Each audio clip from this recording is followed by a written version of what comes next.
Patuloy ang clearing operation sa Taguig at iba pang lungsod sa Metro Manila kung saan marami rin ang pinayuko ng bagyo, kabilang ang konkretong poste ng kuryente. Nakatutok si Marisol Abduraman.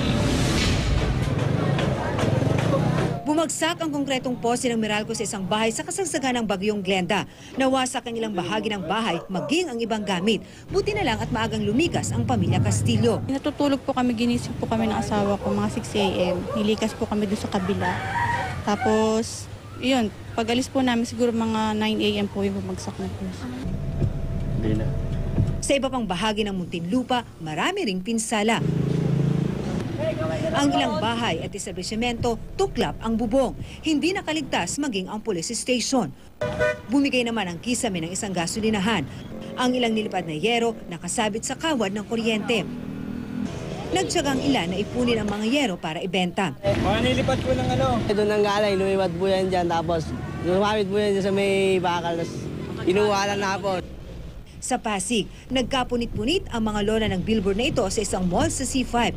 Pilit namang isinasalba ng mga trabahador ang tarpaulin ng isa pang billboard. Sa sobrang lakas nga ng hangin na dala nitong bagyong Glenda, ayan o, kita nyo naman, maging ang malaking puno ay nabuwal. Nakahambalang siya dito sa kalsada kaya hindi na madaanan itong St. Paul Road dito sa Pasig City. Kaya walang magawa ang mga motorista kundi bumelta na lang. We have to go around, paakyat doon sa Ultra, and then go to Meralco Avenue. Tuloy-tuloy naman ang pangbomba ng tubig sa pumping station sa Taguig. Wala ring humpay ang clearing operation sa kalsada sa C5 Taguig sa dami ng mga punong nabuwal. Ilang bakod naman ang mga establishmento ang nasira sa Bonifacio Global City. Bumagsak din ang mga scaffing na may net na pansalo ng mga debris sa ginagawang gusali.